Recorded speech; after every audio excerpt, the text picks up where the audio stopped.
de l'architecture et du patrimoine, en la personne d'Anne-Josée Arlot et de Jean Gauthier, qui se sont vraiment investis dans le soutien à ce projet. C'est également le cas de Laurence Casgrain, qui a vraiment, depuis 2007 et 2005, initié, soutenu et s'est battu vraiment pour que ce projet puisse aboutir avant que ne soient remises en cause des processus, des politiques publiques qui sont ouvertes et réinterrogées aujourd'hui. Donc il était vraiment important que ce jury puisse se tenir en janvier 2008 au grand plus tard. Un élément encore à signaler, parce que ça n'est pas tellement connu, ce concours n'aurait pas eu lieu sans la mobilisation, bien sûr, de nombreux enseignants de l'école qui ont travaillé à travers la commission qui a travaillé sur les programmes et les différents conseils d'administration. Je pense en particulier à Patrick Weber, Jacques Risotti, Luca Merlini. Sans la participation également d'équipes qui ont travaillé sur la mise en œuvre de ce concours, qui sont le CAUE, 67, qui s'est fortement investi dans l'organisation de ce concours, la DDE et la DRAC Alsace. Donc vraiment, je voulais signaler leur rôle ici, parce que sans eux, ce concours ne serait pas présenté aujourd'hui. Donc je voulais accueillir Marc Mimram et lui dire quel plaisir c'était de l'accueillir pour de nombreuses années avec nous.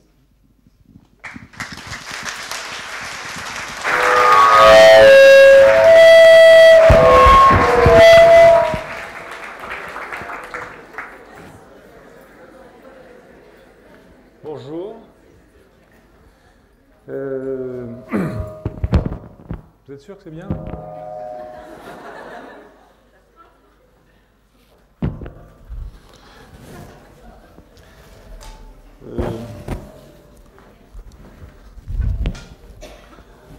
Donc, je suis très content d'être là aujourd'hui, vous l'imaginez bien. Pour différentes raisons. D'abord parce qu'on va parler de ce projet. Aujourd'hui, il s'agit de vous faire la présentation de ce projet. Je suis très content de revenir à Strasbourg.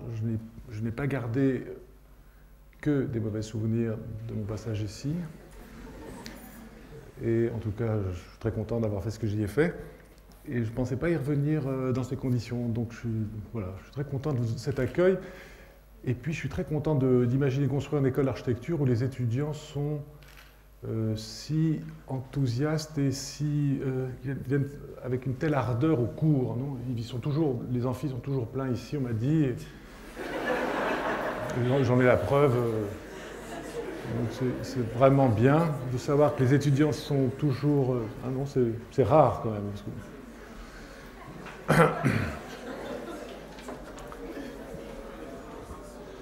Alors, j'ai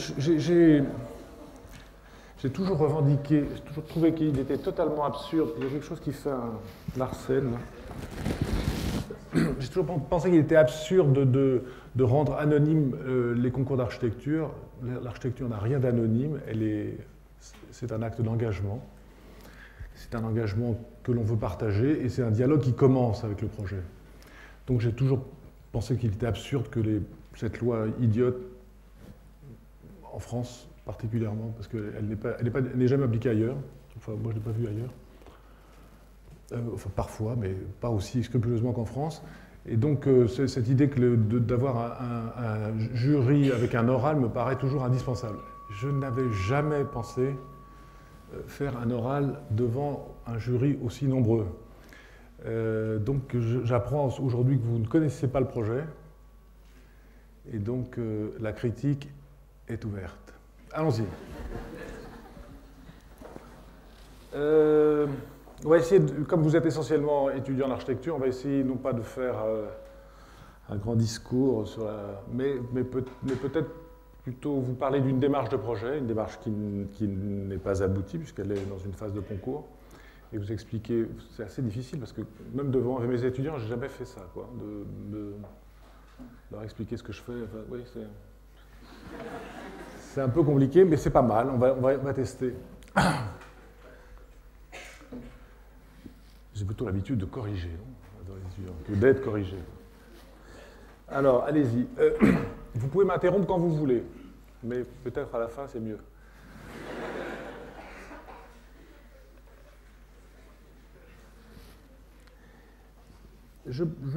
La spécificité de cette école est avant tout, à mon sens, qu'elle est en ville. Et donc, on est dans une situation où s'il y avait qu'une chose à faire ici, c'est trouver le lien. Pour moi, c'est une école, donc il faut qu'on trouve le lien entre cette spécificité d'être en ville et la pédagogie. Donc le thème serait peut-être entre urbanité et pédagogie. Comment définir une pédagogie? Je pense que l'école est un outil pédagogique, ça n'est pas un bâtiment neutre. Il est déterminant, je pense, sur la rencontre qu'est l'enseignement, la rencontre entre des étudiants et des enseignants, et des étudiants et des enseignants dans un bâtiment qui a une histoire en ville, et une histoire particulière, puisque ce bâtiment-là est un bâtiment qui a déjà vécu de multiples transformations. Donc notre proposition, et je crois qu'elle est assez différente en cela de deux autres propositions que vous verrez, que vous n'avez pas vues non plus. Ils n'ont pas vu les autres? D'accord. Moi non plus, mais j'en ai entendu parler. De deux autres propositions qui, elles, avaient pour caractère, je crois, à moins que je me trompe, de reprendre ce bâtiment-ci, non? Il y en avait 2 sur 4. Donc, l'ensemble des 4 projets seront exposés demain à l'atelier sous verrière. Demain. Et moi, je pourrais le voir aujourd'hui ou...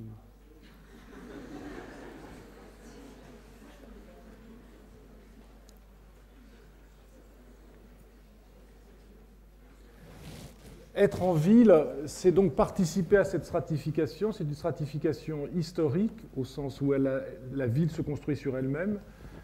Nous allons participer à ce mouvement-là, et puis ce bâtiment existera le temps qu'il existera, et il sera reconstruit, redémoli, reconstruit, récupéré, retransformé en garage peut-être, je parle du nouveau.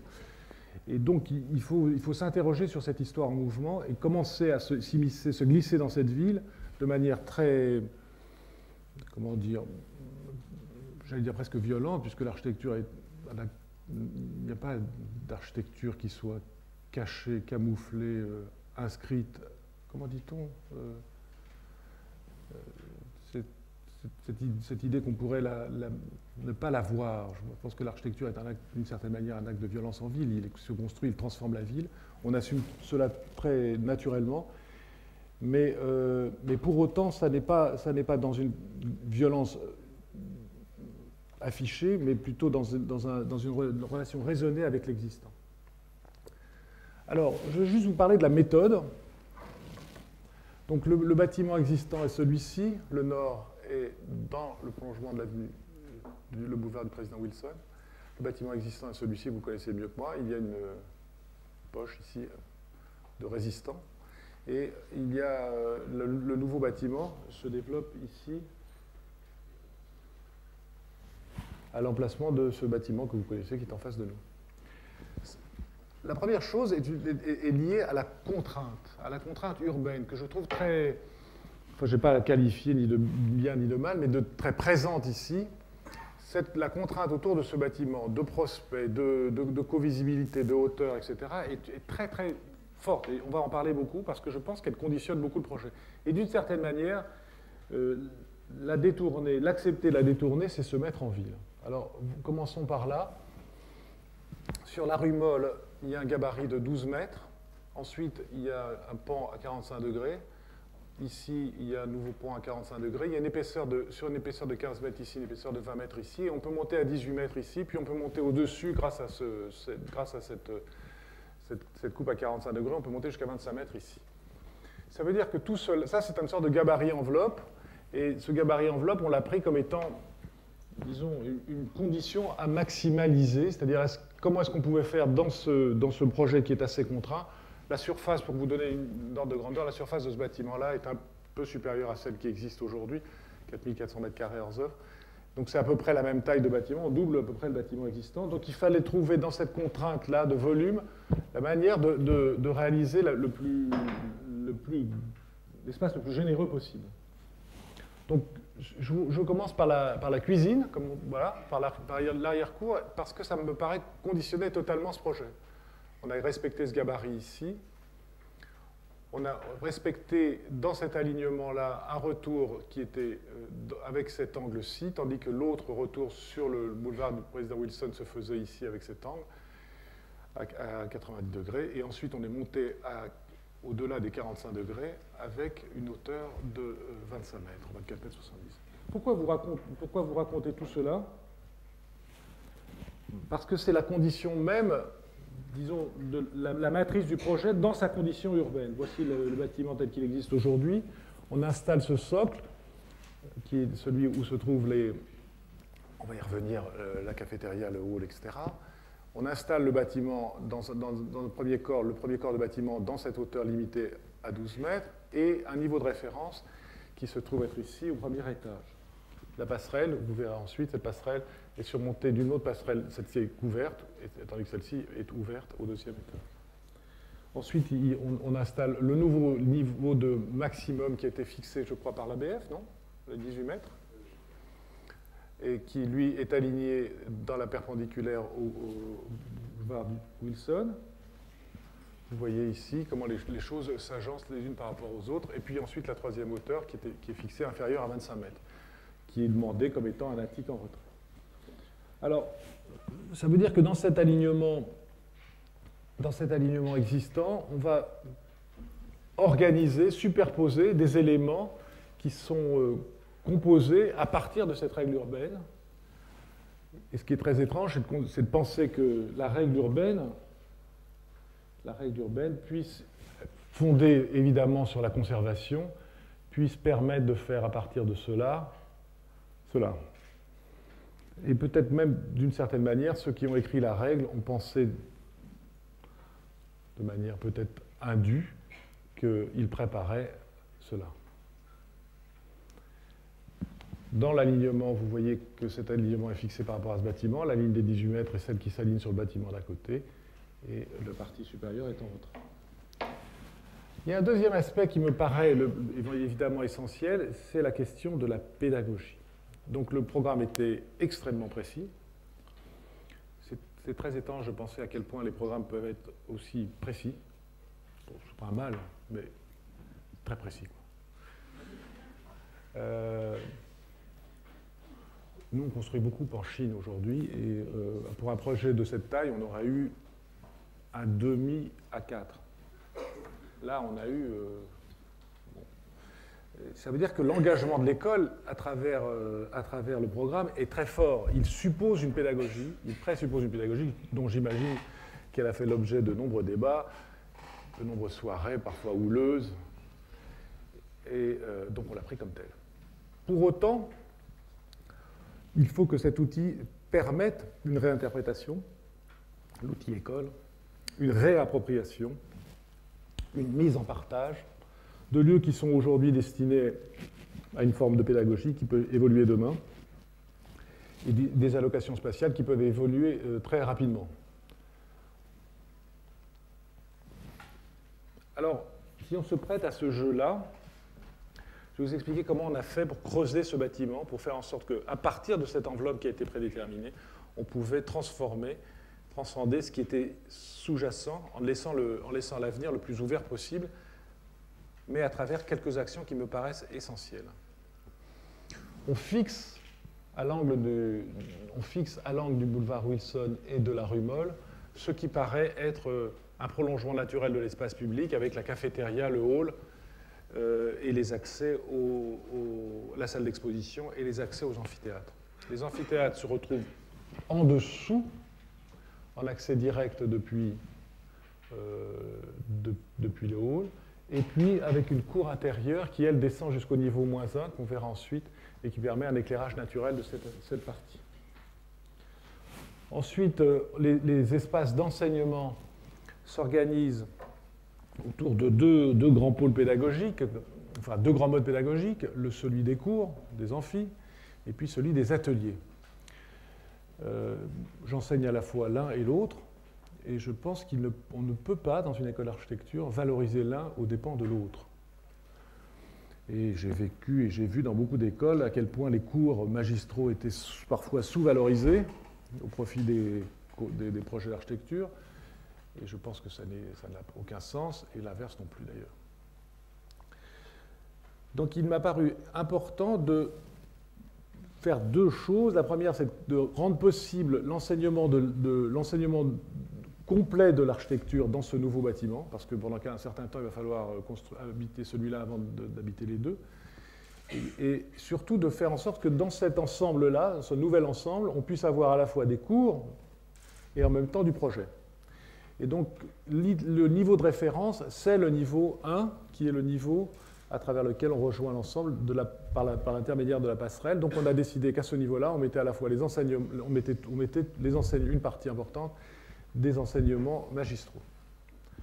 Pour une raison de couleur, ce n'est pas très distingué ici, mais parce que dans le programme, c'était la même chose. Et vous voyez qu'au-dessus s'empilent, et vous allez voir pourquoi je dis s'empilent les salles de projet, à l'exception d'une salle de projet qui se retrouve de l'autre côté, l'ensemble étant divisé d'après le programme, ce que nous avons tenté de respecter, en salles de 180 m² et de 360 m² qui permettent de regrouper les deux ateliers.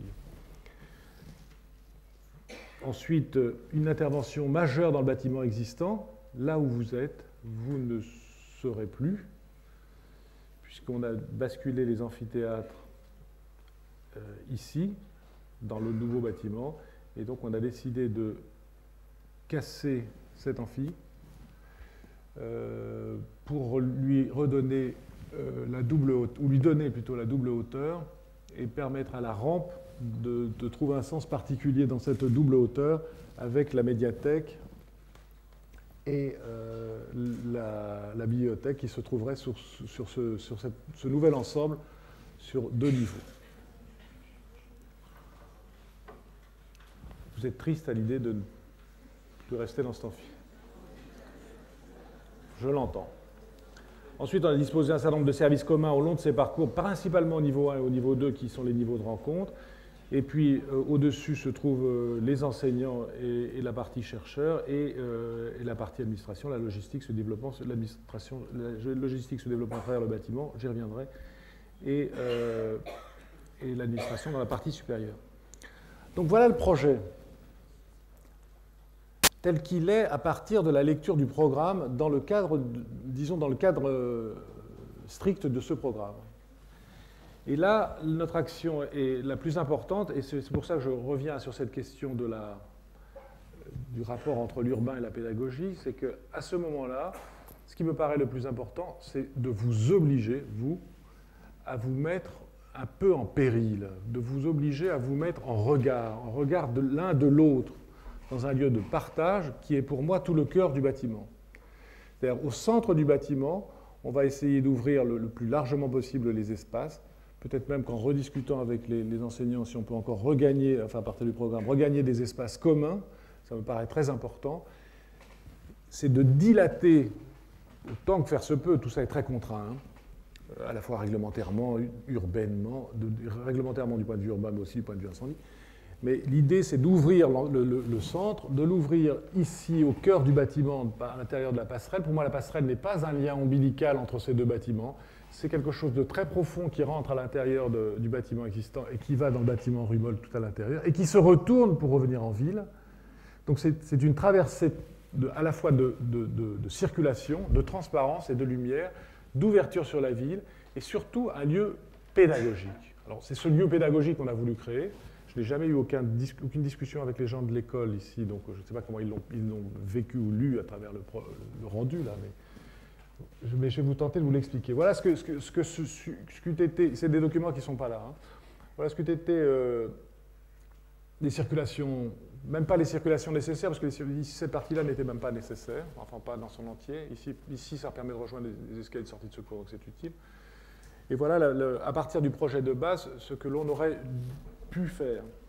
L'idée, c'est d'adjoindre à tout cela, de dilater tout cela à l'intérieur du bâtiment, de manière à faire en sorte que ce hall regarde l'autre bâtiment, que ces bâtiments, l'ancien et le nouveau, se mettent en dialogue, qu'autour de lui se développe un certain nombre d'activités pédagogiques, et autant que faire se peut, on puisse mettre en relation des regards croisés à l'intérieur du bâtiment. C'est-à-dire qu'il n'est pas question simplement d'une circulation verticale, mais il est question d'y faire des activités pédagogiques et peut-être d'y faire les activités les plus contraignantes. Y installer des maquettes, faire des tests, se servir de la grande hauteur, on y reviendra. Mettre les parties les plus encombrantes, ce que vous ne pouvez pas ramener chez vous, et faire en sorte que vous vous obligiez à regarder l'autre, que l'autre puisse comprendre que ce travail est un travail partagé, que l'étudiant de troisième année sache à peu près ce qui se passe en quatrième année ou sur quoi on travaille. Et j'aimerais bien que vous vous battiez pour être ensemble dans ce lieu partagé. C'est un lien et c'est un lieu. Ici, il est prolongé par un certain nombre d'éléments publics au rez-de-chaussée. Il est prolongé aux étages.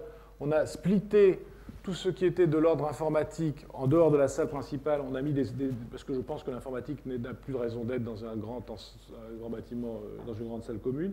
Donc on a imaginé qu'il y avait des pôles informatiques qui étaient répartis dans le bâtiment. Et demain, vous aurez tous votre portable, donc vous n'aurez même plus besoin de ces pôles informatiques. C'est plutôt du libre service, des lieux qu'on pourrait regagner, et surtout des lieux d'expérimentation. Donc on le voit dans la coupe assez mal ici, parce que c'est dans cette partie-là, avec les deux amphis qui se trouvent en bas, voilà, dans la coupe transversale et dans la coupe longitudinale. C'est tout cet espace qui est mis en partage, prolongé à l'intérieur du bâtiment et qui vient jusqu'ici, de manière à ce que tout cela puisse être un lieu et un lien, un lieu où les étudiants puissent se confronter, tester, programmer des expérimentations à partager. Et le troisième aspect est un aspect constructif, sur lequel je voudrais revenir aujourd'hui, qui n'est évidemment pas abouti. Mais un bâtiment d'architecture, évidemment, la question de la matérialité, et peut-être davantage encore la question du sens de la matérialité, est une question au cœur du projet. Les espaces d'enseignement sont des espaces relativement neutres, je pense, qu'ils doivent l'être. L'espace qu'on a mis en partage est cet espace-là qui doit être réapproprié et dans lequel on peut faire tout ce qu'on voudra. Mais si on veut mettre le moins de contraintes possible sur les espaces pédagogiques, il faut les libérer totalement dans le cadre de ce qui a été fixé précédemment, c'est-à-dire à la fois par la pédagogie et par la ville. Alors, je veux juste vous expliquer la démarche sur laquelle on est. On est dans une sorte de jeu de construction un peu étrange, où les choses sont en équilibre, une forme d'équilibre stabilisée par la règle, et par en même temps cette dispersion des volumes à l'intérieur de cet ensemble réglementé. Donc on travaille sur la libération du rez-de-chaussée, et à partir des volumes au-dessus, on installe un travail sur le rapport entre support et surface. Qu'est-ce que c'est que la surface de la façade sans être une façade? Et comment réinterroge-t-on la question du support à travers cette grande structure qui va être une structure un peu désordonnée, apparemment, mais à travers laquelle on va retrouver une règle raisonnée. Donc à chaque fois, ces bâtiments sont ouverts sur les grands volumes. Les grands volumes de façade sont des volumes sur lesquels on trouve, voyez, dans un sens et dans l'autre, ce qui ne simplifie pas la vie, les grands éléments de structure, à travers lesquels on fait des percements, qui sont des percements, pour l'essentiel, évidemment, ce bâtiment est au nord, ici, sur cette façade-là. Donc on va découper à l'intérieur des grands percements qui sont essentiellement travaillés depuis l'intérieur des salles, et je vais vous montrer comment, sur un exemple, celui-ci par exemple, du deuxième niveau, du troisième niveau plutôt, on a travaillé. Et surtout ce qu'on va faire, parce qu'on n'a pas encore abouti les choses. L'idée, c'est de prendre une grande plaque et de faire des trous dedans.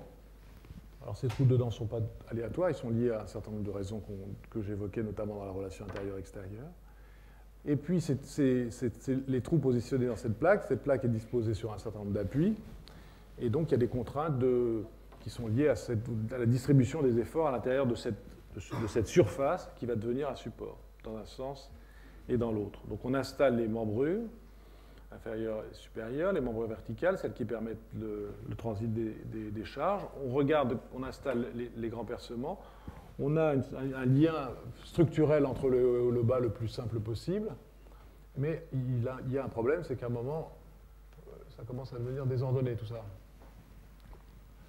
Et donc, à partir de ce désordre apparent, celui qui est lié à la juxtaposition de l'ordre primaire et de l'intervention dans les grandes baies, on réinstalle un ordre secondaire qui va être densifié autour des percements, qui va être découpé autour des renvois de charge, et qui va permettre d'installer un ordre primaire et un ordre secondaire à l'intérieur du bâtiment. Donc, on est dans un système où la structure devient un élément prépondérant, puisqu'elle permet d'installer cet ensemble en équilibre instable, on va essayer de le stabiliser quand même, de glisser l'ensemble des percements à l'intérieur de tout cela, de concentrer les charges sur certains points, et de faire en sorte que ces éléments puissent gravitairement transiter jusqu'au sol, en installant un ordre de lecture sur la peau elle-même. Donc voilà c'est très surexposé, mais voilà la constitution des volumes, les premiers percements, et ce à quoi on est arrivé ensuite, on voit très mal ici, avec l'intervention de la deuxième peau. J'y reviendrai dans un instant. Voilà, sur l'autre vue, les percements, l'arésie, on ne voit rien, donc vous pouvez juste me faire confiance. C'est ici, là. C'est ici, les percements, la lumière, la peau.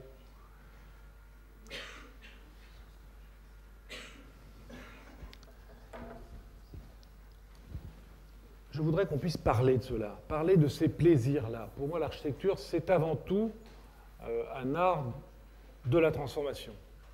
L'architecture est un art de l'appartenance et du partage. On appartient à cette histoire et on partage ensemble son devenir. Je dis art de la transformation parce que tout ce qui est fait ici est fait à partir de cette planète qu'on est en train de grignoter rapidement. Et dans cette transformation, les éléments de structure peuvent être considérés comme des éléments secondaires. La construction peut être considérée comme un élément secondaire, mais pas pour moi, parce que je pense qu'elle vous permet de penser. Cette matière nous permet de penser notre appartenance au monde et de penser la relation qu'on va avoir avec ce bâtiment, sa texture, sa fabrique, à chaque instant. Donc, c'est assez neutre dans l'organisation des... C'est assez neutre dans l'organisation des volumes. C'est assez neutre. Mais à contrario, dans la manière de le réaliser, dans la manière de lui donner une texture, on va lui donner du sens. Et ce travail-là ne fait que commencer. Mais c'est celui qui va nous guider à l'avenir, une fois qu'on aura eu l'accord de tout le monde et qu'on aura pu engager un débat sur la pédagogie. Autour de cet espace notamment dont je vous ai beaucoup parlé, donc ça c'est le rez-de-chaussée, l'ouverture sur la ville. Il faudrait voir à quel point tout cela pourrait être ouvert sur la ville vraiment, et pas la ville des architectes, ni encore moins la ville des étudiants d'architecture, mais la ville vraiment, avec des expositions ici, le hall, la passerelle, la traversée et la grande verticale sur laquelle vous allez installer un certain nombre de choses. Ça c'est une maquette qu'on a fait à l'école avec des étudiants. Mais après, en la mettant là, je me suis aperçu que ça faisait un sigle qui est un peu connu, donc je connotais, donc j'ai préféré ne pas le mettre. Mais ça peut dire qu'on peut avoir des éléments verticaux, des maquettes qui vont s'installer partout et qui vont permettre aux uns et aux autres de regarder ce qu'ils sont en train de faire. Dans les ateliers, comme vous le voyez, les ateliers sont, c'est celui qui est un peu particulier, qui est en mezzanine à l'extrémité, qui s'ouvrent sur la passerelle qui sont là. Les percements intérieurs sont dessinés à partir de l'intérieur. Et on a un regard sur ce qui se passe à l'extérieur à travers ces différents éléments. Là, c'est l'espace dans lequel vous êtes, la bibliothèque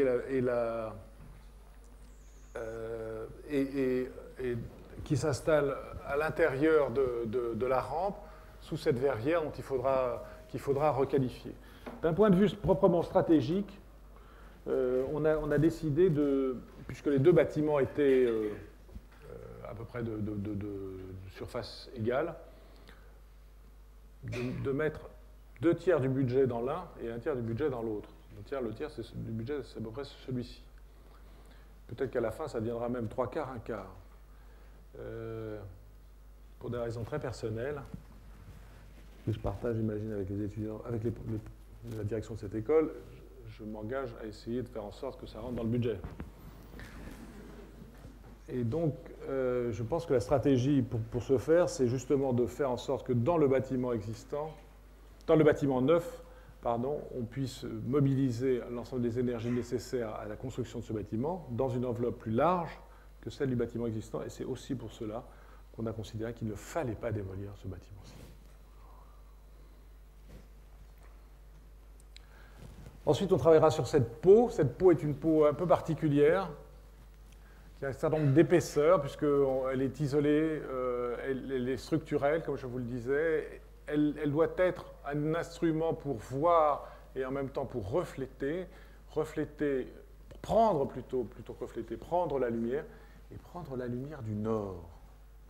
C'est intéressant de parler de ça, parce qu'on a toujours considéré, moi le premier, qu'il était plus intéressant de travailler avec la lumière du sud ou la lumière de l'ouest, notamment pour tout ce qui est dans la réflexion. On vient de réaliser un bâtiment là, à Paris, c'est une patinoire, et on a travaillé sur le plissage de la sous-face au nord, évidemment au nord, parce que la patinoire, sinon il y a du soleil direct, et c'est magnifique quand on arrive à juste moduler cette lumière, qui paraît, dont on dit par tautologie qu'elle est froide. Il faudrait, si j'ai un message à vous donner, c'est que vous, d'abord, vous remettiez en question à tout instant tout ce qui est possible, tout ce qui vous a été dit et tout ce qui paraît d'évidence. La lumière froide du nord. Le bois est chaud. Bravo. Et tout ça, là, jetez tout ça. Oubliez tout ça. La brique peut être transparente. La pierre peut être opaque, elle peut être rugueuse, elle se transforme avec le temps, elle devient lisse. La rouille s'installe sur la matière. Les fissures commencent à prendre. Le temps va prendre ce bâtiment. Il faut le préparer. Et il faut préparer tout cela en l'interrogeant. Je crois que ça va, non ?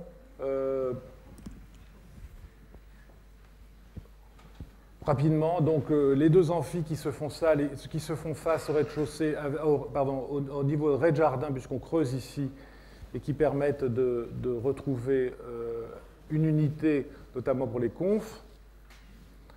L'avantage de cette façade qui est au sud et du jardin qui est là, c'est que donc, le soleil va frapper à l'intérieur de cette partie-là. En hiver, va réchauffer ce grand hall et on va récupérer la chaleur en haut. En été, on le ventilera à contrario. Donc on est dans une situation assez favorable du point de vue énergétique à travers ce hall. Voici le rez-de-chaussée avec la cafette qui s'ouvre sur le hall, qui s'ouvre sur la salle d'exposition et le garage qui se trouve à l'extrémité. Au rez-de-chaussée, ici, on réinstalle des parties communes, notamment avec la médiathèque et la bibliothèque, qui s'ouvrent ici à l'étage au-dessus sur la rampe. Les salles de cours au premier étage, dont je vous ai parlé, qui sont reliées par ce niveau très important en creux autour de ce hall, le premier étage. Et autour de cette partie-ci, on va commencer à voir comment on arrive à grignoter, ouvrir tous les espaces qu'on pourra faire, y compris peut-être en regagnant là-dessus, pour avoir à la fois de la transparence nord-sud et en même temps pouvoir installer ici des éléments. Il faudrait que ce soit un grand squat, quoi. Il faudrait que ce soit toute cette partie-là. Là. Ça, vous êtes fort là-dedans, non ? On va faire ça. Là. Ici, ensuite, on arrive dans les unités pédagogiques autour du projet et qui est essentiellement dans cette partie-là, sauf au niveau 2, où il s'étend dans ce grand paquebot que vous avez, qui n'est pas si mal que ça aujourd'hui. À part peut-être thermiquement. Et puis ensuite, on monte ici. Il y a un étage dont il faudrait parler, qui est cet étage-là, qui est la salle de la recherche et des profs. Et puis, à l'étage, dans la boîte qui se trouve tout en haut sur les terrasses, on a la partie liée aux arts plastiques, qui peut trouver une extension assez naturelle sur les terrasses qui sont là. Et on a ici le labo lumière qui donne évidemment sur la terrasse qui se trouve au-dessus. Voilà.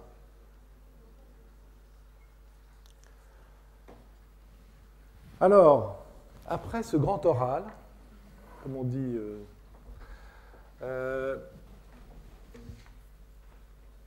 il nous reste un long chemin. C'est pour ça que je vous montre ces photos qui sont les photos que je trouve plus intéressantes que cette maquette un peu kitsch. C'est la même, hein, mais avant, elle était mieux. Tout ce travail à faire, maintenant, dans le dialogue qu'on n'a pas eu, mais maintenant j'ai gagné, donc c'est ce que je veux, non? Mais quand même. Il va falloir garder la cohérence de ce projet à travers les stimuli qui ne vont pas manquer d'arriver, le temps, les politiques. Il n'y a pas une échéance prochaine. L'argent. Mais il faudra qu'on garde ensemble cette envie de faire de tout cela un manifeste, c'est peut-être un peu exagéré, mais bon, disons ça, une manière de manifester la présence d'une école d'architecture en ville, dans une ville qui à tout moment a été secouée par les questions de goût, les questions stylistiques, tout cela. Il va falloir que je vous apprenne à aimer ce bâtiment, mais vous avez appris à aimer tant de choses que vous détestiez. C'est peut-être même l'essentiel des études d'architecture, non? Apprendre à aimer ce qu'on détestait avant. Et faire en sorte que ça devienne un véritable enjeu de plaisir. C'est ce lieu qui va être partagé, sur lequel vous allez pouvoir reprendre place, peut-être même pousser un peu les murs. Donc moi, je suis assez confiant et je suis très content de commencer cette expérience avec vous. Et je vous remercie de m'avoir écouté avec tant de patience par cette chaleur hivernale. Merci beaucoup.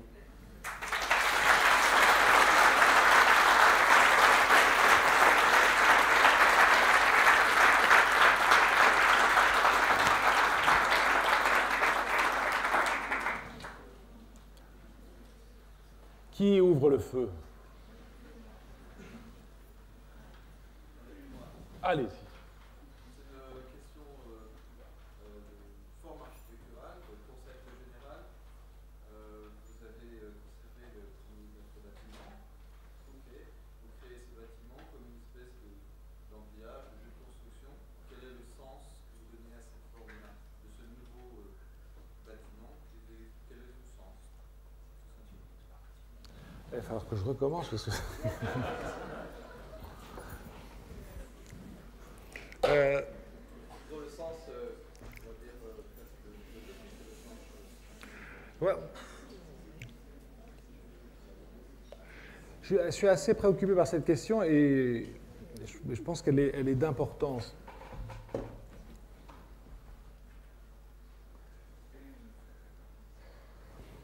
Pour revenir sur la question, sur l'expérience chinoise, qui me préoccupe beaucoup, parce que j'y vais une fois par mois, enfin c'est quand même beaucoup. Quand on présente un projet en Chine, il y a toujours quelqu'un, et surtout ma traductrice, qui est ma collaboratrice, qui vient vers moi et qui me dit « C'est quoi le projet ?» Alors, au début, je ne comprenais pas très bien pourquoi elle posait cette question. Et maintenant, j'ai compris. Elle me dit « Il faut dire albatros transcendantal, nénuphar volant. Vous voyez, il faut qu'il y ait un nom comme ça. S'il n'y a pas ça, je reste dans la salle jusqu'à ce que j'ai pu dire en 3 mots ce qu'était le projet. Et je ne pense pas que ce soit le sens de votre question, mais cette idée-là m'a fait beaucoup réfléchir parce que je pense qu'il ne faut pas se mettre dans cette situation-là. Je ne pense pas qu'il y ait... La question de la forme, par exemple, c'est une question que vous évoquez là.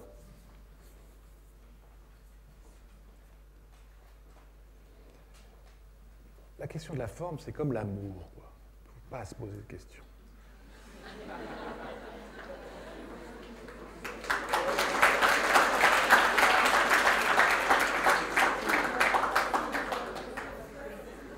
parce que quand vous commencez à vous poser des questions, c'est que ça va mal.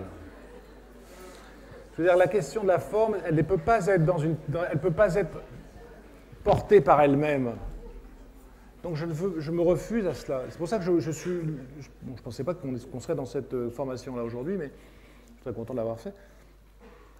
Mais je pense qu'il faut être à la fois dans un raisonnement explicite, c'est ce que j'ai essayé de faire, et laisser ouvert le champ des possibles. Donc, donc d'une certaine manière, j'ai lu de la question là, mais je crois y avoir répondu aussi. Restons dans ce dialogue et soyons... Tout ce que je vous dis là, c'est ce qui est très étrange, c'est comme si, vous voyez, vous veniez chez un chef et il vous emmenait dans la cuisine. C'est pas très intéressant, non? Parce qu'il vous dit, il vaut mieux goûter les plats et puis se dire, tiens, c'est onctueux et tout ça. Mais nous, on est là, dans une école d'architecture, face à des architectes, des enseignants, et je pense que porter la raison et montrer à quel point cette raison-là peut ouvrir le champ des possibles de manière totale. Mais c'est une raison. D'abord, mes 3 confrères avaient des raisons totalement différentes, et on aurait été 400, on aurait eu 400 raisons différentes. Mais il faut être explicite, il faut pouvoir être explicite. C'est ce que j'ai tenté de faire aujourd'hui. Et c'est pour ça que je vous ai emmené dans la cuisine en vous parlant de tout cela. Mais c'est peut-être tout cela qui donne du sens à cette question.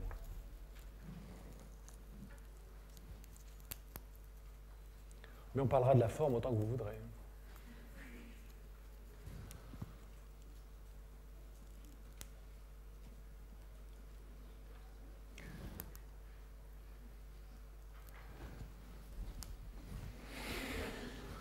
J'ai jeté un froid là.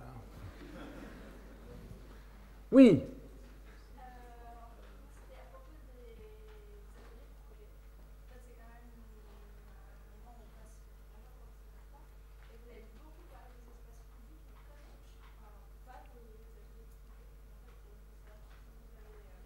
C'est bien.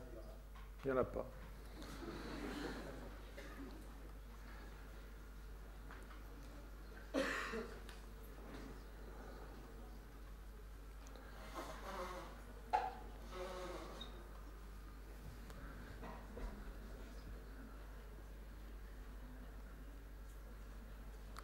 Vous avez raison. Parce que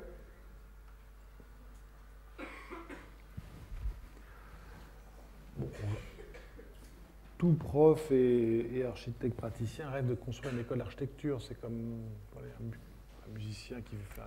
Enfin, voilà,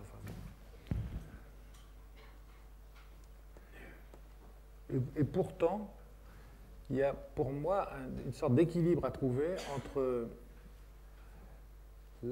ce qui va être imposé par la forme, l'organisation des espaces, etc., la lecture du bâtiment, et une certaine neutralité de l'enseignement.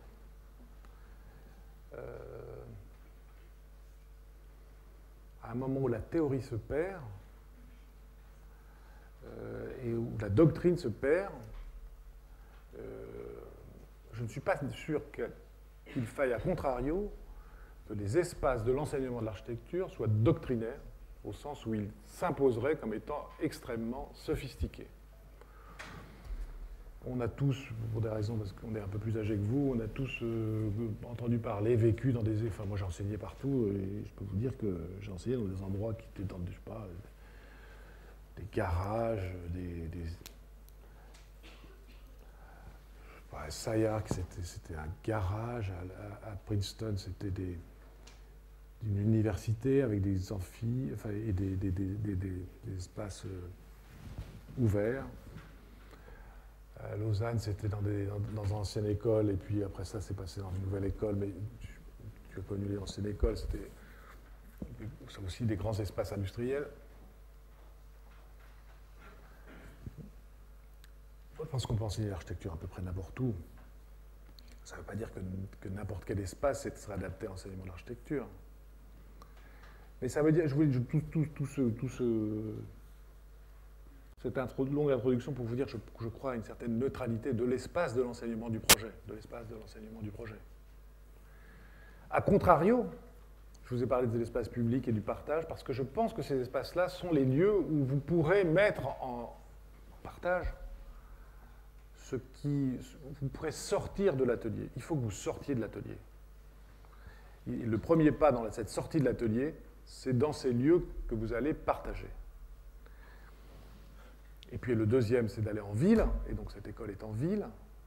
C'est déjà c'est très rare, hein. C'est très rare, hein. Et donc il faut aussi que ce chemin, dans ce sens, puisse être réversible, que la ville puisse entrer dans l'école. Donc c'est une question très simple, c'est une question de regard et de vue. Mais au-delà de ça, je crois à une certaine neutralité de l'espace de l'enseignement du projet.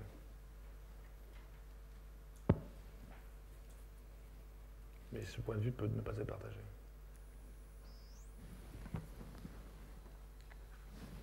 Yes.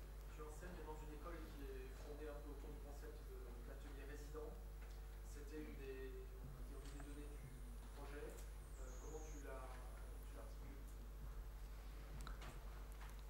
J'aimerais bien qu'on parle de cela ensemble, d'abord. Et le micro est un. Je pense que c'est c'est la question centrale. C'est la première question dont on va parler ensemble, avec vous tous, enfin les enseignants, je veux dire. Moi, je pense qu'il faut faire tout ce que l'on peut pour rendre l'école résidente. Je pense qu'il faut tout faire pour que les étudiants restent là, qu'ils dorment là s'il faut, qu'ils envahissent ces lieux, qu'ils respectent le moins possible ce qu'on aura tendance à leur dire, qu'ils s'installent partout et qu'ils prennent en pleine possession de tout ça. Et je pense que ça passe par l'idée qu'ils restent là, et pas qu'ils viennent là. L'architecture, je vous le dis crûment, ça ne se fait pas avec des RTT, avec des horaires, ça ne se fait pas comme ça, quoi. L'architecture, c'est un engagement. Ça n'est pas un art, on pourra en discuter autant que vous voulez, mais c'est un engagement. Donc vous ne pouvez pas commencer votre vie d'étudiant en venant à 9h, en pliant vos affaires à 11h, en changeant d'espace, en commençant à 2h, en pliant vos affaires à 6h pour prendre le tramway. Ou le vélo. Et pire encore, la bagnole pour rentrer chez papa et maman. Donc je pense que cette question de l'étudiant résident me paraît être au cœur du débat que nous allons devoir avoir. Je crois qu'il est quasiment possible de le faire. Et s'il n'est pas possible de le faire pour les 5 années, il faut le faire au moins pour 3 années. Donc ce qu'on a fait là, ça me paraît le rendre possible. C'est pour ça que je voudrais qu'on en parle ensemble, c'est qu'il n'est pas impossible de devoir faire quelques aménagements au programme pour rendre cela encore plus fort. Si vous êtes d'accord avec moi. De toute façon, quand j'aurai le dos tourné, vous ferez ce que vous voudrez avec ce bâtiment. Mais si on pouvait commencer notre conversation avec le conseil d'administration de l'école, avec les enseignants, autour de cette question. Je ne suis pas sûr, en me disant ça, de ne pas m'être déjà fait 5,5 là. Mais moi, c'est mon point de vue. Je pense que si les étudiants... Si les étudiants peuvent... Être résident, ça ne veut pas dire commencer à taguer les murs, et amener des petits fous à tout ça. C'est pas l'ancienne école, c'est pas ça. C'est retrouver un lieu où on peut s'installer parce que l'enseignement de l'architecture, ça passe aussi autour de cette question de faire du projet ensemble. Parce que vous ne savez pas que vous êtes là pour apprendre. Donc, ce moment-là est un moment important. Et moi, je pense qu'on n'y est pas, là, avec les mètres carrés qui sont là. Donc, je dirais, à contrario, le fait que vous soyez resté ici au centre-ville, ça vous a réduit dans vos mètres carrés. Donc, bon, d'accord. Il manque 1000 mètres carrés pour faire que ce soit résident. Mais peut-être qu'il faut les prendre. Alors, je préfère qu'on en parle ensemble.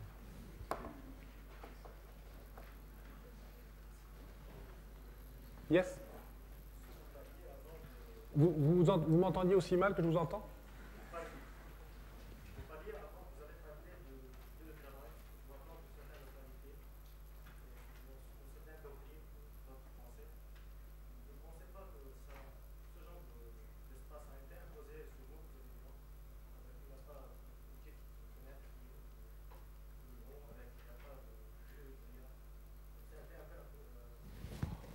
retravailler ça. Vous inquiétez pas, vous me direz où vous êtes assis et je vous ferai une fenêtre. Non, il y a trop de fenêtres. Il y a trop de fenêtres. Non, mais là, non, c'est rien, c'est une image. Non, on va regarder ça précisément, vous inquiétez pas. Mais vous allez pas, je ne veux pas vous mettre dans une boîte en verre. Je ne veux pas vous mettre en transparent sur la ville, parce que ça n'est pas le propos. Je pense qu'il faut qu'il y ait des vues, des regards, bien sûr, que c'est des grandes ouvertures. Je ne veux pas, ça c'est pour des raisons peut-être un peu qui renvoient à la question de monsieur, je ne sais pas dessiner les façades. Mais qui a gagné le concours? Je me refuse l'organisation stylisée de l'ordre des percements. Donc c'est un point de vue personnel, mais ça, on pourra en discuter une autre fois si vous voulez. Mais pour l'instant, on va partir sur cette hypothèse de très grand percement qui permet d'avoir des vues pour tout le monde et assez de lumière. On va regarder ça précisément. D'ailleurs, aujourd'hui, on est dans un monde un peu scientifique de ce point de vue-là. Hein. On peut regarder précisément, en fonction de l'orientation, quelle quantité de lumière rentre, quelle quantité de chaleur rentre et quelle vue rentre ou sorte. Enfin, bon. Mais on va regarder précisément. Ça ne veut pas dire pour autant que ça va être ce qui est là, mais dans l'esprit, ça va être ce qui est là. Par rapport à la question que vous posez, ce n'est pas du tout un ordre de percement modernement classique, non.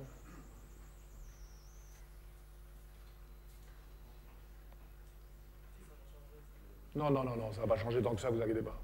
Enfin, n'espérez pas tant que ça change beaucoup, quoi. Non, mais... parce que vous avez peur qu'il y ait pas cette fenêtre, là? Non, c'est bon. Ben, si vous préférez la fenêtre horizontale ou verticale? J'ai fait dans le mauvais sens exprès. Vous préférez la fenêtre horizontale ou verticale? Pardon? Non, je vous pose... Vous n'avez pas de point de vue là-dessus? Moi non plus.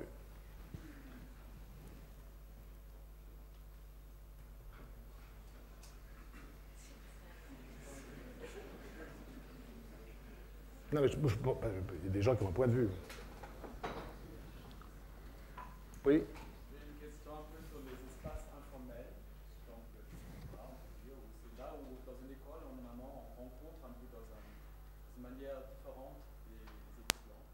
Et moi, j'ai fait des études à Stuttgart, et à Stuttgart, c'était intéressant parce que sur les couloirs, on présentait toujours les projets. Les projets, c'était dans les couloirs, et tout le monde participait. Est-ce que dans votre bâtiment, je suis un peu trop tard?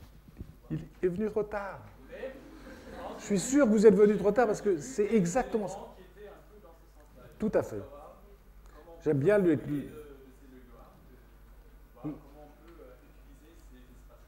Vous étiez où à Stuttgart?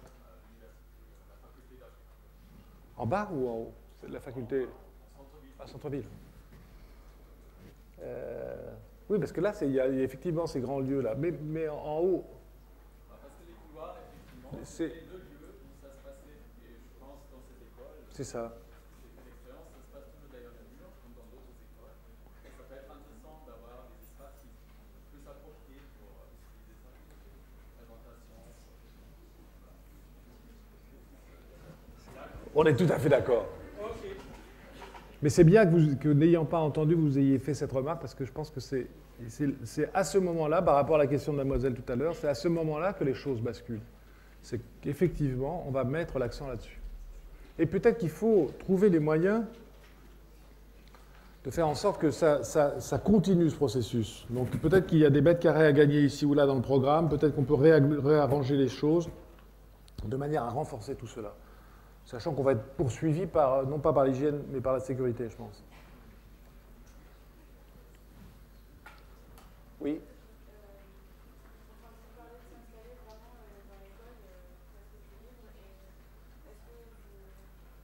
Vous parlez bien plus fort parce qu'il y a des gens qui sont dehors, qui ne vont pas entendre votre question.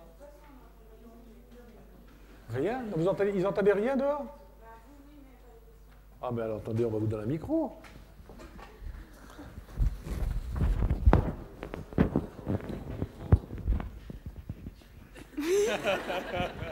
Je vais me lever. Non, restez assise. Non, vous ne sentez pas obligé. Allez-y. Bah, par rapport à l'intimité, à des lieux qui seraient... Enfin, parce que là, on est beaucoup dans chaque classe, mais pour se retrouver, peut-être plus convivial, ce serait bien plus petit. Enfin, c'est un point de vue, je sais pas. Est-ce que... Des salles, vous pensez, ou Ouais. des espaces?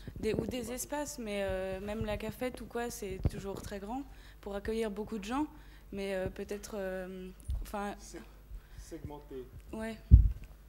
Enfin, je sais pas, il y a des écoles bien sûr plus petites où il y a par exemple une seule salle par classe, quoi. Et ça crée vachement plus de liens, j'ai l'impression. Peut-être c'est ce qui manquerait. Je sais pas.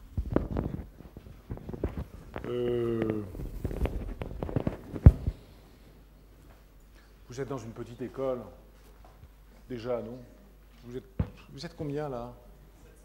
Vous êtes dans une grande école, quand même. Non, mais je veux dire, je sais pas, non, je ne pensais pas que vous étiez si nombreux. Si, quand même. Mais je sais pas, c'est pas...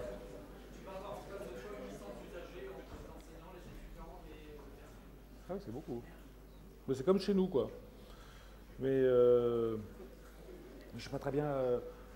je ne suis pas sûr qu'il faille... Ça renvoie à une autre question, c'est la question de l'appropriation, quoi. Vous dites, si des lieux sont des lieux de plus petite échelle, les gens vont pouvoir se parler davantage. Moi, je préfère le point de vue de monsieur où les lieux sont des lieux offerts à tous, que les gens s'approprient. Et je pense qu'à ce moment-là, vous pouvez vous approprier, là, le coin. Regardez, ils sont appropriés le coin, là. Enfin, je veux dire. Vous voyez, on peut s'approprier... On n'est pas obligé de se mettre ni dans un très grand... Le grand espace n'empêche pas l'appropriation, je pense. Enfin, c'est un point de vue, mais là, il faudrait qu'on en discute. Je ne crois pas qu'il faille morceler davantage. J'ai l'impression que c'est déjà pas mal morcelé, quoi.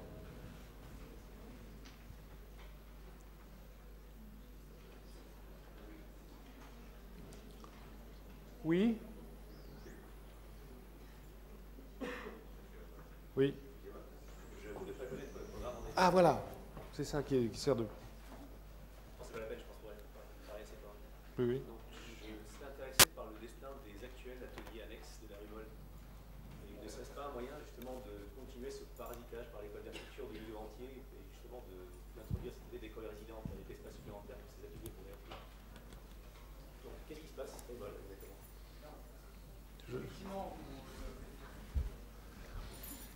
Si vous avez des questions sur les notes, les résultats, tout ça,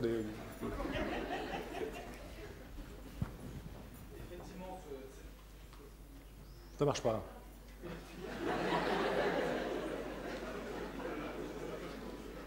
J'ai essayé. Tu me tiens. Ah voilà.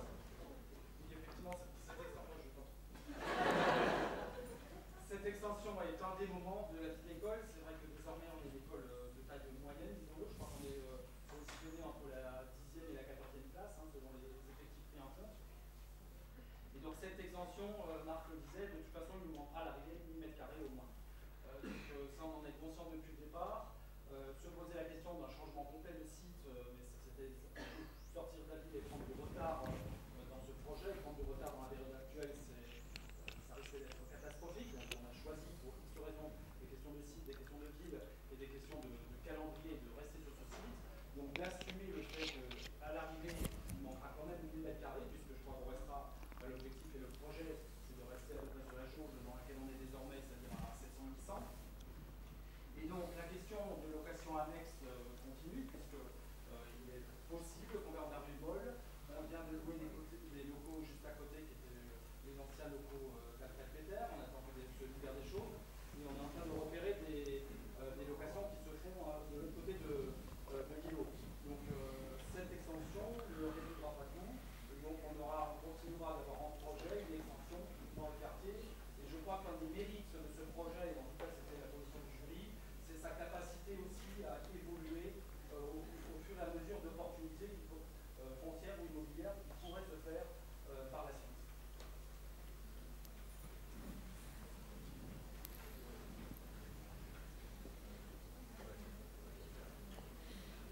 Moi j'ai une question en fait.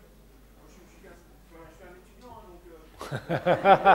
Je ne suis qu'un étudiant, vous commencez par dire, je ne suis qu'un étudiant. Vous faites un discours assez séduisant sur ces espaces entre eux, en fait, qui sont des espaces d'enseignement, de rencontre, etc. Mais... Ah, d'enseignement aussi, hein. Comment? D'enseignement aussi, je pense. Justement, si vous ne pouvez pas expliquer un peu plus votre parcours, parce que justement, entre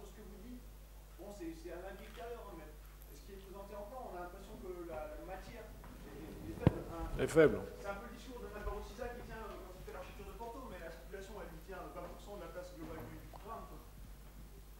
Si ce projet doit être comparé au bâtiment d'Alvaro Siza,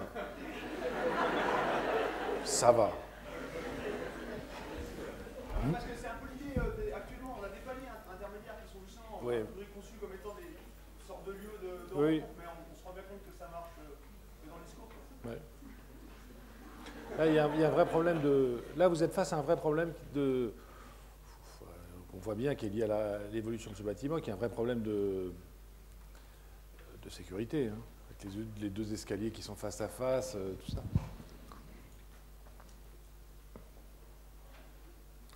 Enfin, la question, il faudrait peut-être la poser plutôt à monsieur, quoi.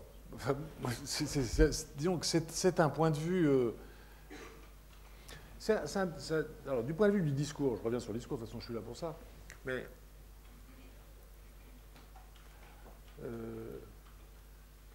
en ville, l'espace public, c'est l'espace de la démocratie. C'est l'espace partagé. Dans un bâtiment, on peut transposer cette idée. Je vous le dis parce que quand on a fait la passerelle, je vous parle de cet exemple, on a dit qu'on parlait que de ça, mais quand même, on a construit une passerelle à Strasbourg qui est la place centrale, c'est l'espace que les Allemands et les Français qui se sont tant haïs peuvent partager ensemble dans une géographie reconnue. Mais ici, je ne sais pas pourquoi je suis parti là-bas, mais je voulais vous dire un mot de cette passerelle que j'aime quand même beaucoup. Ici, on peut trouver au cœur de ce bâtiment des lieux, des extensions, des lieux qui vont au-delà de ce qui est nécessaire pour faire en sorte que voilà, cette atelier sera trop grande, elle sera trop volumineuse. Dès qu'on va commencer à voir que cet espace a des potentialités que les autres n'ont pas, que les étudiants de 4e année regarderont le projet urbain fait par ceux de 3e année et vice-versa, parce qu'il y a besoin de je sais pas quoi, qu'on arrêtera de jeter toutes les maquettes à la fin de l'année, elles resteront là. Un peu. Voilà, tous ces lieux-là, tout ça, ça me paraît rendre la pédagogie plus aisée. Mais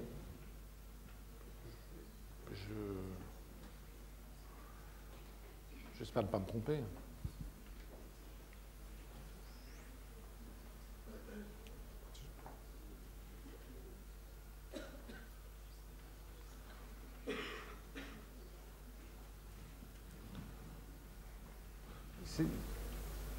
Vous êtes inquiet de penser que vous n'avez pas vous-même prendre possession de ces lieux?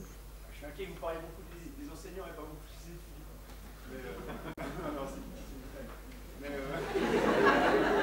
Vous semblez aimer l'humour. Oui, mais je parle essentiellement des étudiants. Les enseignants semblent plus concernés que les...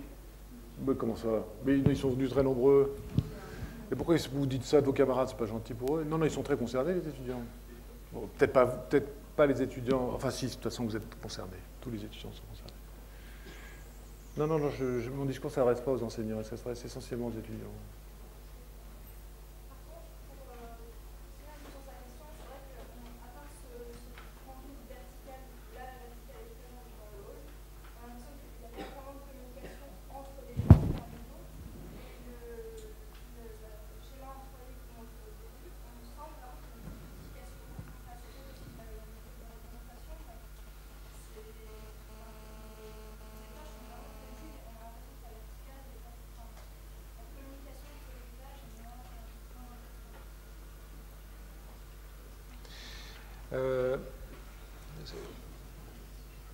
C'est qui enseigne la critique dans cette école? Les étudiants sont plus... Là, vous pensez à ça?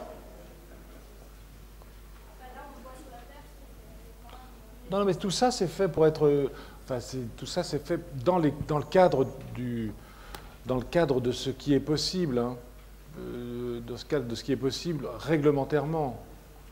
Mais c'est tout ce que l'on pourra dilater permettra de faire ce lien horizontal. Horizontal, on en a quand même beaucoup, parce qu'on a la passerelle au premier étage et la passerelle au deuxième étage, à l'air libre. Mais pour moi, le projet tient entre là et là. Vous voyez, dans ce passage-là, qui permet de faire ça. Donc tout ce que vous voyez là, c'est ces espaces.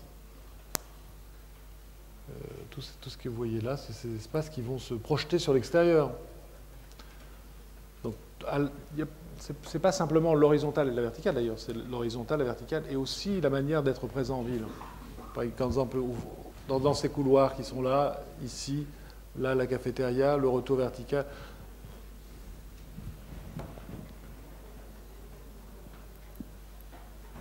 Oui? Plus fort, s'il vous plaît.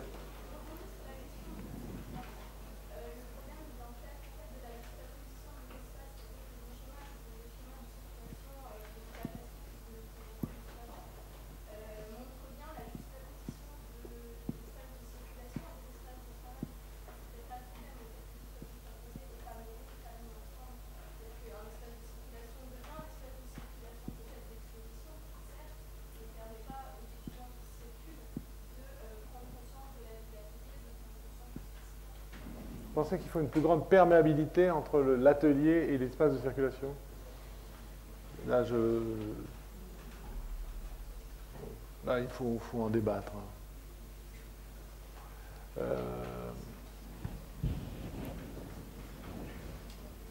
C'est pas le programme. Hein. C'est pas le programme. Vous avez peut-être raison, mais il faudrait à ce moment-là localiser, enfin, organiser des attributions spatiales, des allocations spatiales de manière très organisée.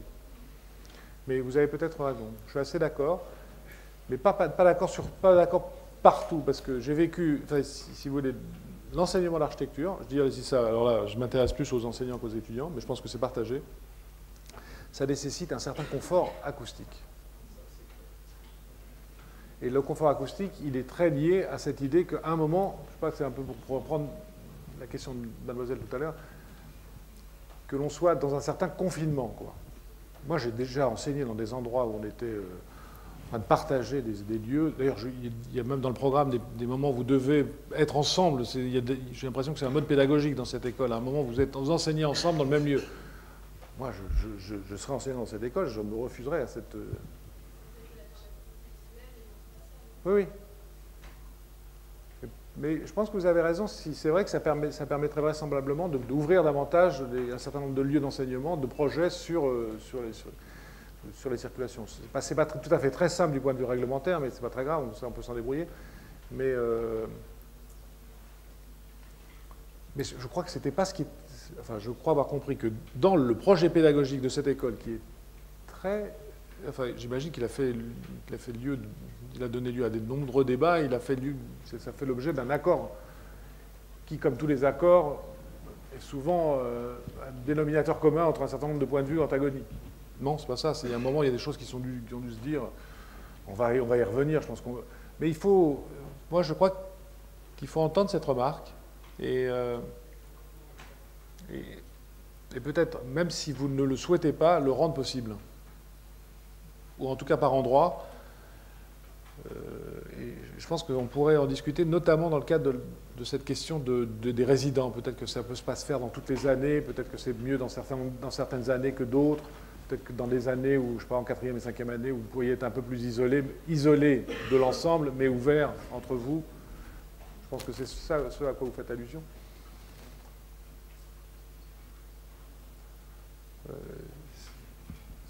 Là, c'est un point de vue qui mérite... À mon avis, c'est important de noter cela, parce que c'est vrai que ça permettrait de sortir d'un certain nombre d'espaces totalement cloisonnés.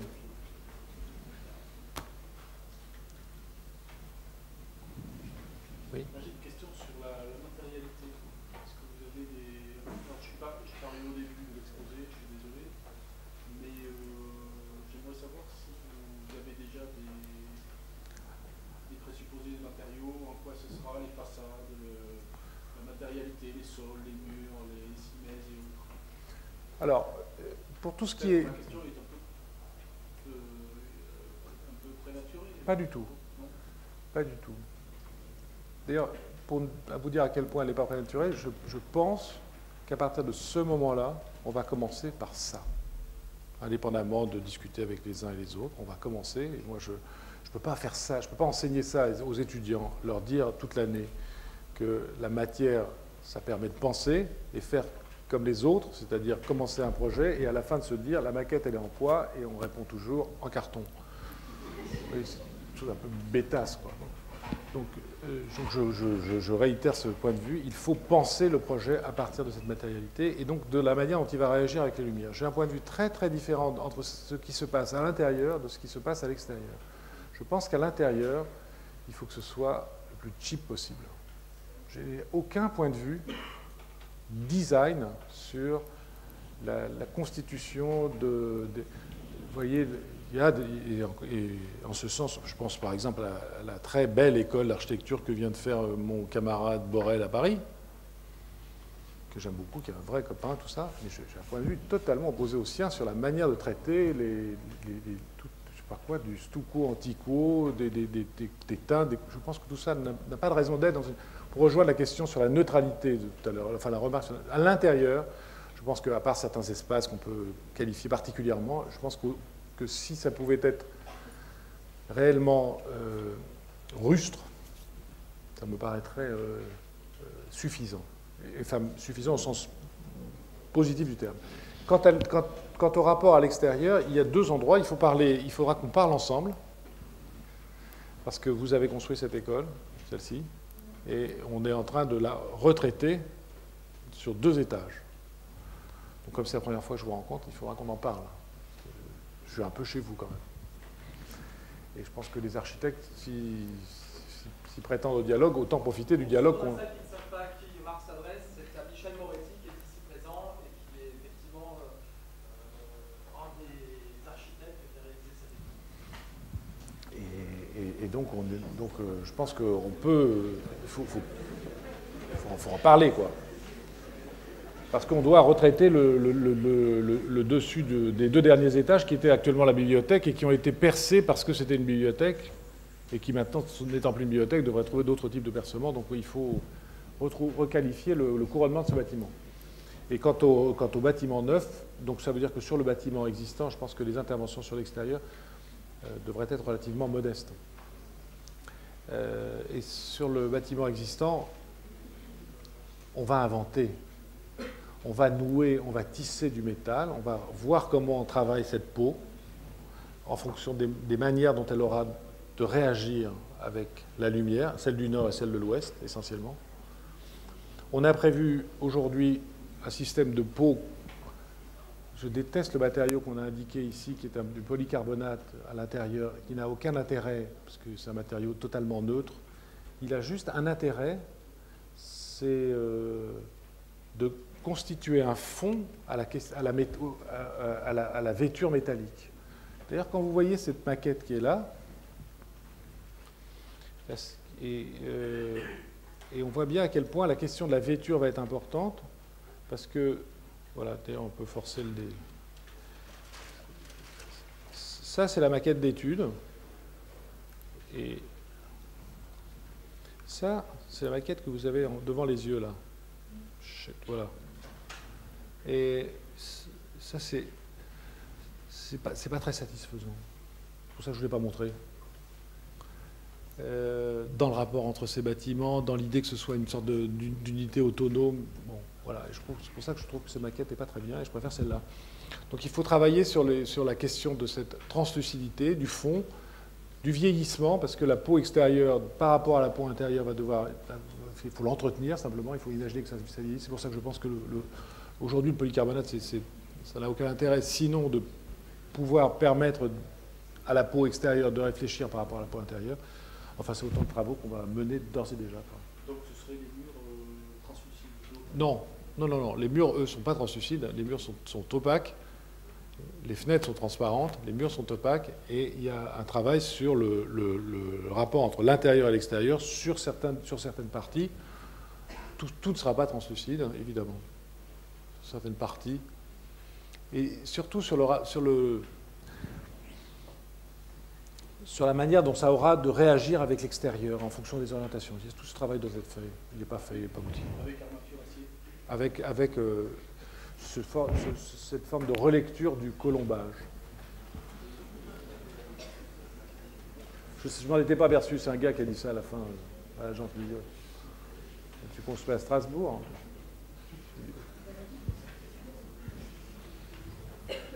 Oui. C'est que ce projet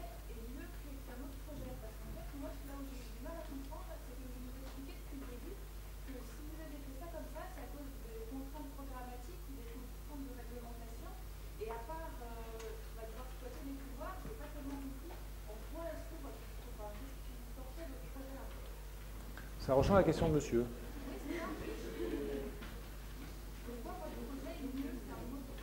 C'est pas à moi de le dire. C'est à vous de le dire demain quand vous regarderez les 4 projets. Attendez, vous imaginez bien que je ne suis pas là par hasard. Vous imaginez bien que je tiens un propos totalement raisonné, établi sur ce que doit être une école d'architecture. Mais il me paraît important de me tenir à ce discours-là. Alors c'est peut-être difficile, peut-être à entendre, mais je ne suis pas là pour vous vendre la soupe. Je ne suis pas là pour vous raconter une histoire. Je suis là pour vous raconter une histoire, si, c'est peut-être pas tout à fait le mot. Je suis là pour vous raconter une histoire, mais pas pour vous raconter une histoire en dehors de celle qu'elle est. De ce point de vue-là, je m'oblige à être très factuel. Oui, je ne suis pas un artiste, je ne pense que les architectes ne sont pas des artistes. Mais pour revenir sur les artistes, quand Richard Serra décrit une œuvre, il décrit son œuvre telle qu'elle est. Et encore une fois, je ne me prends pas pour Richard Serra et je pense qu'on ne fait pas le même travail. Quand Dan Graham parle de la transparence, il installe une paroi courbe face à une paroi droite en verre transparent et il vous explique à quel point ça n'est pas transparent. Mais il ne va pas vous expliquer ça pendant 2 heures. Il le fait pour vous expliquer le phénomène sur lequel il travaille. Je pense qu'il est temps, pour revenir sur la question doctrinale, il est temps de revenir à ces questions-là. Et c'est pour ça que la question de la matérialité me préoccupe, la question du sens attaché à la matérialité me préoccupe, plutôt que vous emmener dans une histoire qui serait autrement personnelle. Non, non, pas du tout, je suis là par hasard. C'est un point de vue où vous comprenez bien que vous n'avez pas entendu ce que je vous ai dit. Si je le fais, c'est que je pense très important de le faire de cette manière.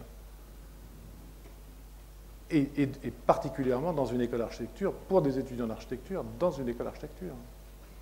C'est un point de vue là, que j'essaie de vous exprimer. Là.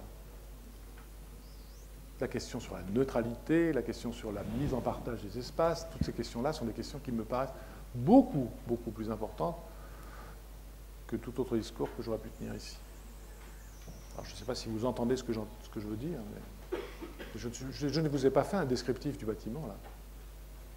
Je vous ai exprimé un point de vue presque idéologique sur ma manière de voir l'architecture. Mais vous ne l'avez peut-être pas entendu.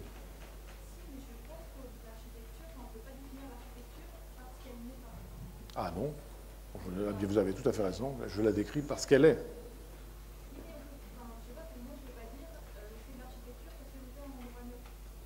Pardon ?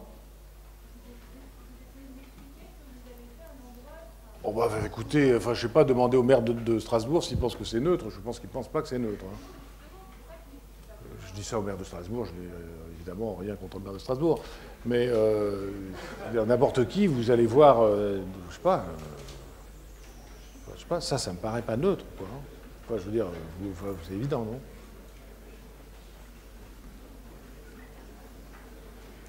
Quand on est en ville,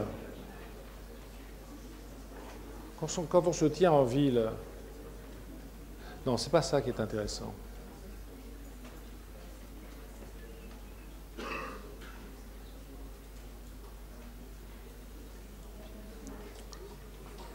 Voilà, quand on se tient en ville, à partir de cela, pour obtenir cela, c'est pas neutre. J'ai même rarement été aussi peu neutre. Donc, je ne veux pas vous faire un discours sur l'empilement, sur le jeu de construction, ça n'est même pas le propos du projet. Cette attitude en ville est pour beaucoup, à mon avis, par rapport à ça, une attitude qui n'est pas neutre. Donc, je ne prétends pas à la neutralité, là.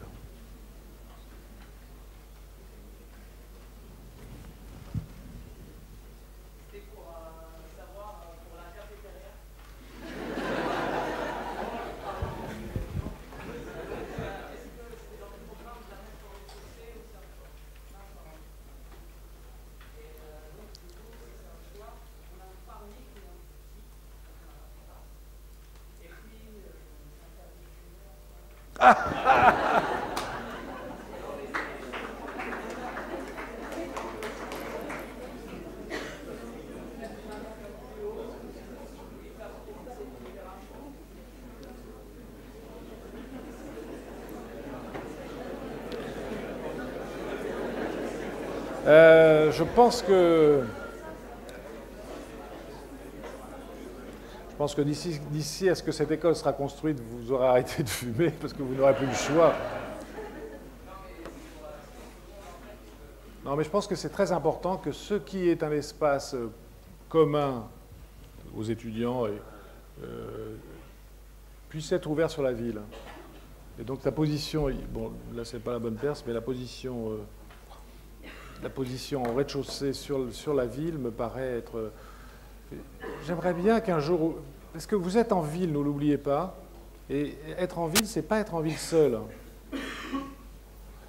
Et donc c'est là, sur la rue Molle, et c'est là, sur le boulevard Wilson. Donc ça veut dire que moi j'aimerais bien qu'il y ait plus de perméabilité et que si vous fumez dehors, vous fumiez avec des gens qui ne sont pas forcément étudiants d'architecture, et surtout si d'autres gens pouvaient rentrer à l'intérieur de l'école pour aller boire un coup, ça serait sympathique aussi. C'est un peu un problème aussi que des gens rentrent pour boire un coup. Vous aimez pas ça?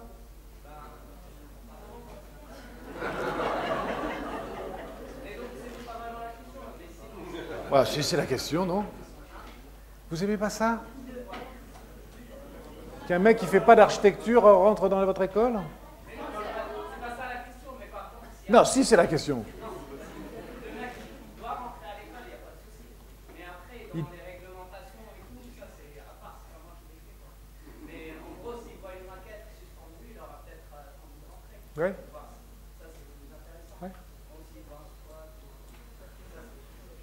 Mais en gros, les gens qui vont à la fête, ils cherchent aussi à certains moments de détente, peut-être s'ils avaient une personne et des activités pour la fête. Mais vous ne pouvez pas être en même temps au rez-de-chaussée et au 3e étage sur la terrasse, donc moi je pense que c'est mieux que vous soyez en ville, moi. Mais sur la terrasse, par contre, les terrasses sont accessibles sur la partie haute. Je pense qu'il faudrait trouver un moyen de les utiliser pour faire notamment des expériences un peu grandeur et tout ça. Bien.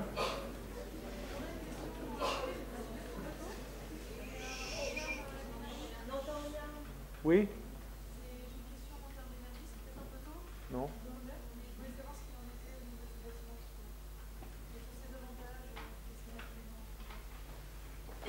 Non, c'est pas tôt, c'est au début du projet qu'on pense ces questions. Alors, c'est très différent pour le bâtiment existant. Je n'ai pas grand-chose à vous dire pour celui-là, parce que je pense qu'il est dans une assez mauvaise situation énergétique et que ça aussi, ça fait partie des inconnus du programme sur le traitement. D'ailleurs, c'est aussi une question qui vous sera posée. Oui, plein de questions, monsieur.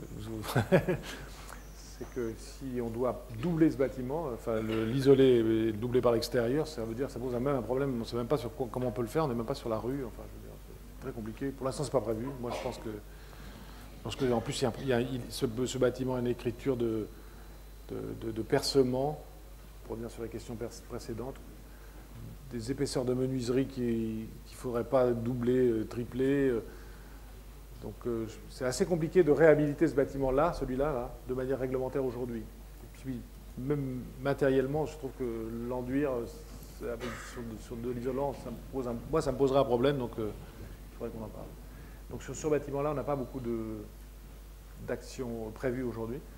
Et sur le bâtiment existant, il y a... Vous allez me dire que je rabâche un peu, mais sur le travail énergétique se fait dans la récupération à partir du hall, de ce hall vertical. Il est orienté sud-nord, il est sur un jardin au sud. On a regardé sur la base d'un héliodon, on arrive à y faire rentrer la lumière très profondément. Donc en hiver, on arrive à chauffer cet espace grâce à la variation du gradient thermique entre le bas et le haut, on arrive à récupérer la chaleur et on arrive à en faire une sorte de serre en hiver. Et à contrario, en été, on ventile beaucoup par le haut de manière à limiter les apports énergétiques. Ensuite, on travaille sur l'inertie du bâtiment, et puis après sur des dispositifs constructifs, je parle de récupération, de pompes et tout ça. Ça, c'est presque marginal, parce que ça ne se voit pas dans l'architecture, mais c'est très important. Donc pour moi, c'est aussi intéressant de considérer que ce point de vue énergétique se combine avec une manière de pratiquer le bâtiment. Vous avez parlé de votre attachement à la question de la matérialité. Vous avez aussi dit que vous ne pas dessiner les façades, tout ça. Et en fait, quand on voit cette image et puis celle que vous montriez tout à l'heure là, pour exprimer le changement entre l'existant et la situation future,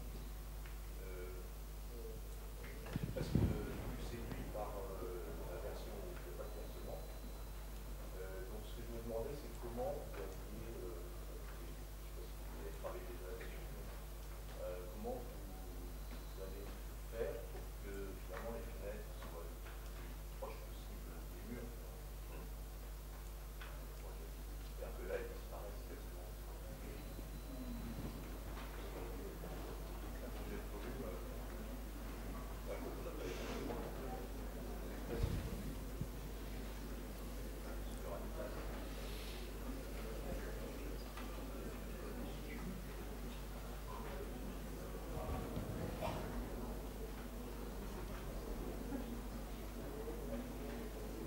C'est une vraie question, ça. Mais je ne suis pas sûr d'être en accord avec moi-même là-dessus. Parce que, oui, la question qui est posée là, c'est une question très importante. Hein. Oui, parce que l'expression construite peut trouver son sens soit dans l'usage, en le rendant plus visible, l'usage au sens de la vue, du regard, etc. Ça ne veut pas dire qu'on verrait moins bien si c'était plus translucide. Et l'idée de la volumétrie pour elle-même. Donc c'est une vraie question d'architecture aujourd'hui. Et par rapport à la question posée mademoiselle qui est là, je pense que vous devriez écouter cette question parce qu'elle est au cœur du projet architectural. Et elle n'est pas dans un discours éthéré, elle est au cœur du projet architectural. Et là, je vous disais, je suis un peu en contradiction avec moi-même parce que d'un côté, je pense que sur le travail sur la matérialité et son expression à l'ouest et à l'est, à l'ouest et au nord, il faut trouver juste les plaisirs des textures, le plaisir du tissage, comment on va emboutir cette tôle, quel type de tôle il s'agit, quelle épaisseur de tôle, quel est le pas des choses pour qu'on voit plus le blanc, dont je vous disais polycarbonate, j'aime pas ça, mais c'est le blanc qui est derrière quand même, par rapport à la tôle. Est-ce que ça devient une cage de Faraday comme la maquette qui est tout à l'heure, que j'aime pas du tout. Enfin, tout ce travail-là est un travail essentiel et qu'on n'a pas encore abouti, évidemment. Et puis, à contrario, il y a la question de la fenêtre. Et est-ce que ces choses doivent venir en contradiction? Et vous évoquez ça comme une contradiction, et c'est vrai que quand on a travaillé sur les images aussi, on s'est posé cette question. C'est une question fondamentale parce que je pense que l'architecture, elle est faite de ça et de ça. Elle est faite du linge aux fenêtres et en même temps d'une certaine immanence, quoi. Vous voyez? Donc c'est compliqué. Mais vous êtes au cœur de mes préoccupations. Mais évidemment, je ne sais pas exactement dans quel sens ça va basculer. Mais je reviens vers vous, mademoiselle, parce que la question que vous posiez, vous sembliez frustrée d'un discours qui ne parlait pas de cela, ou qui parlait d'autre chose plutôt. C'est de cela dont il faut parler. Parce que celui-là renvoie à tous les autres. Le linge aux fenêtres, c'est une vraie question. La réappropriation des espaces, c'est une vraie question. La transparence, là, ce qu'on voit depuis l'intérieur, c'est une vraie question. Mais c'est aussi, dans le sens de l'architecture, la question de la peau, de la facture, du lisse et du rugueux, du vieux, du vieillissement, du temps. Tout ça. Ces questions-là sont des questions très importantes. Je crois que sur cette excellente question, à laquelle je n'ai pas apporté de réponse définitive, à moins que vous ayez une autre, des besoins urgents, Monsieur, vous aurez le droit à la dernière question. La conférence était un vrai cours de projet. Alors, pas parler du projet, mais du processus du projet. Jusqu'à présent, les espaces sont organisés par des plans matériels et de la lumière. C'est tout bon. Et que va faire maintenant la critique? Pardon, La critique, les canalisations et tout ça. Est-ce que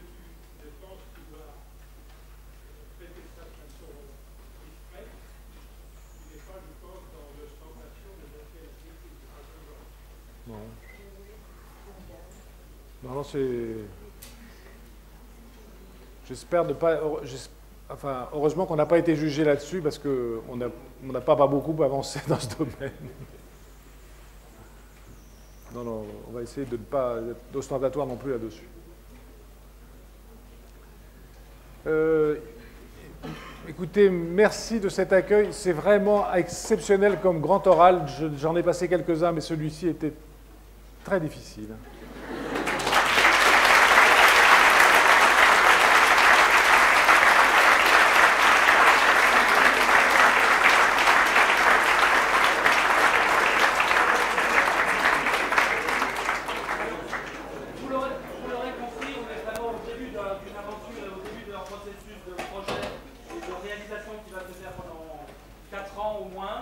Et c'est vrai qu'aujourd'hui, c'était le premier débat entre l'architecte retenu et les futurs usagers de l'école. Merci.